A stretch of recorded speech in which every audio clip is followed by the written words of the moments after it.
Hi everybody, Brian Ballengee with Golf News Net back here. Thanks for checking out our channel once again. One of my favorite things about golf, other than hitting the driver as far as humanly possible, is putting and short game. And I know that sounds kind of weird to say. One is totally about power, one is totally not.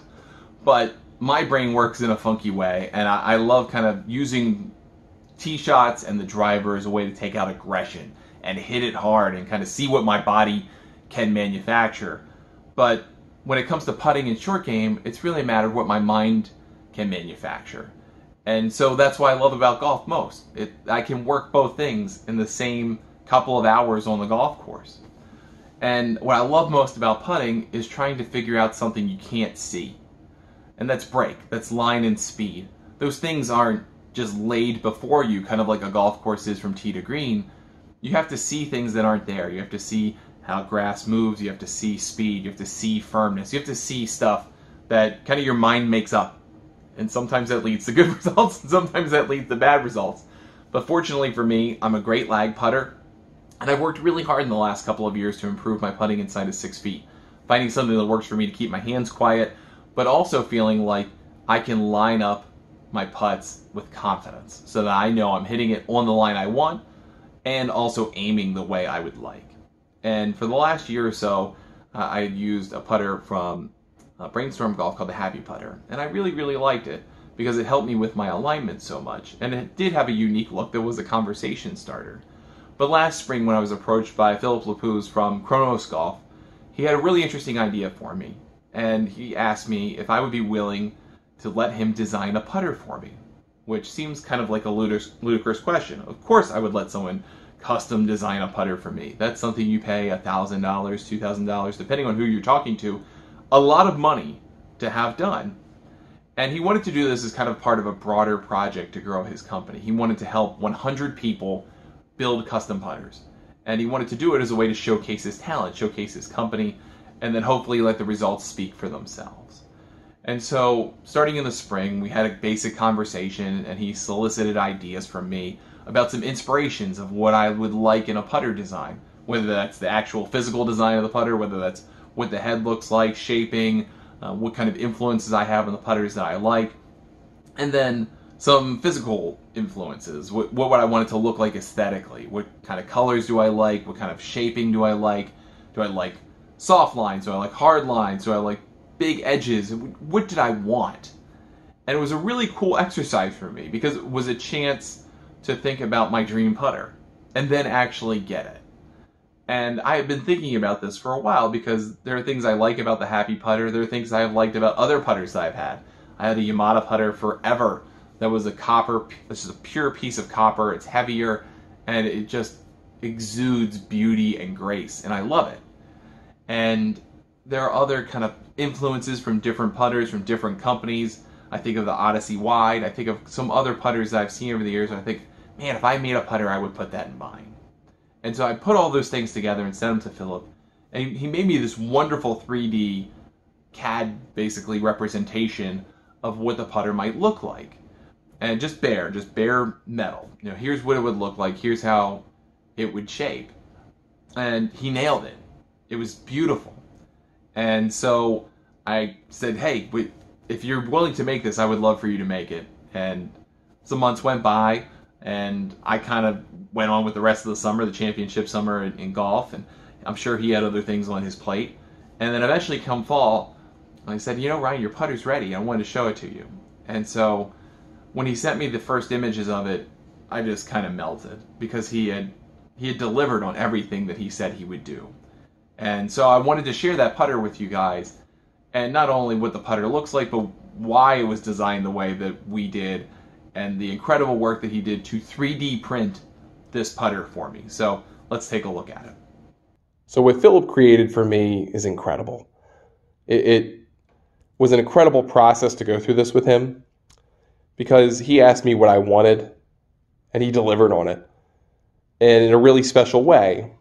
So for a number of you, if you've played it with me or you've watched me play golf over the last year or so, I've used a Happy Putter. And what I really liked about the Happy Putter, and I still like about the Happy Putter, is that I could change out alignment markers really easily.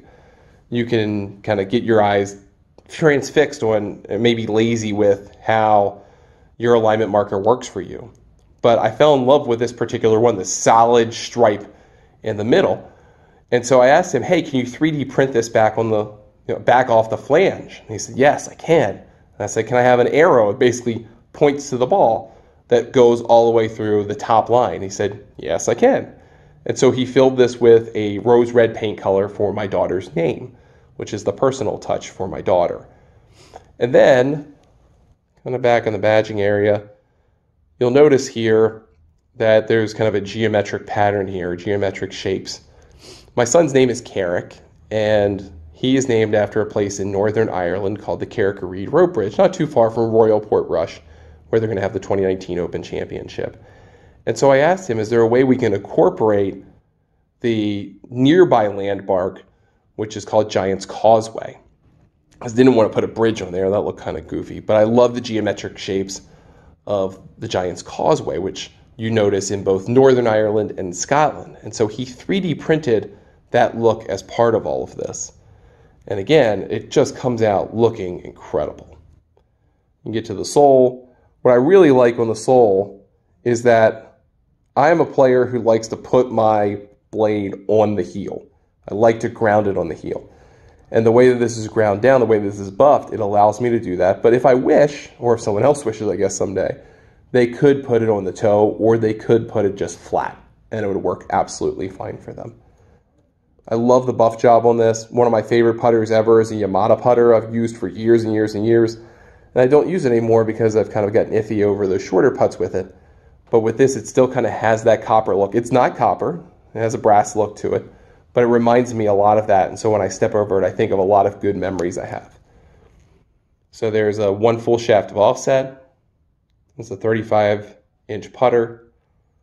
And the end result is just something incredible. So I've been putting with this Kronos Golf Ryan Ballengee original since the fall. And I obviously didn't get to play a whole lot in the winter. But come the end of February, I had a chance to play in our annual family golf trip in Orlando, Florida, the Greensburg Cup. It's a kind of an event. It's match play. It's 12 or 14 guys. We live in a house, play a lot of rounds of golf. And it's match play. And so for me, the putter means more in match play than it does in regular stroke play for a lot of reasons. But because it can be an intimidation tool, it can do a lot of things for you that hitting the ball a long way just can't in match play. And so I was very fortunate to win the Greensburg Cup for the 2nd year in a row, for the 4th time overall. And I had never repeated. I've won in 3-year increments. And one of the reasons that I was able to repeat was because of this putter. I felt so confident standing over 4 and 5 footers that weren't the gimme putts. I felt so confident over 20 footers that I knew I was going to put it close, that I had a chance to make it. On those long lag putts, I knew I was going to get within a reasonable circle where I probably didn't have a second putt. And it was because I felt so good standing over this putter. And part of that is it's just the right shape for me. It's what I wanted. I wanted a wider body. I wanted an answer style. I wanted a shaft of offset. And to be frank, you could probably get that anywhere. But what I really loved was every time I took, and every time I still take, the head cover off of it, I'm reminded of things that make me happy. I'm reminded of my children. I'm reminded of equipment from the past that I've loved. And both of the things come together really nicely when you're standing over a putt that matters. There's a calm to it. I can't explain it really, other than to say it just feels like it's going to go in, and that nothing else creeps into my head when I'm standing over those important putts.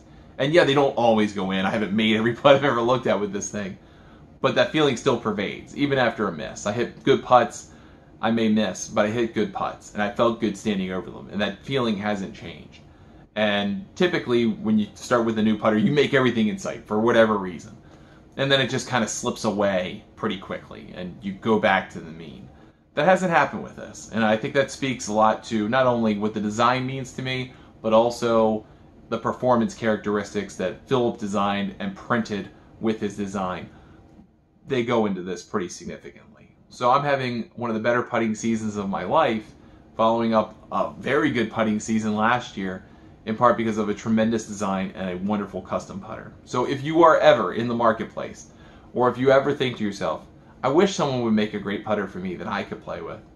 You got to look up Kronos Golf, because Phillip will do an incredible job for you. He will go the extra mile for you to make sure you have something absolutely special, and you'll have something in your hand that you could cherish for the rest of your life, whether you're playing golf with it, whether it's hanging on your wall, whatever your reason.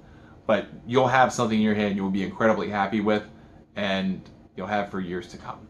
So thank you, Phillip. Thank you for everything that you did for me. I can't thank you enough. I really appreciate it. And thank you for watching as well.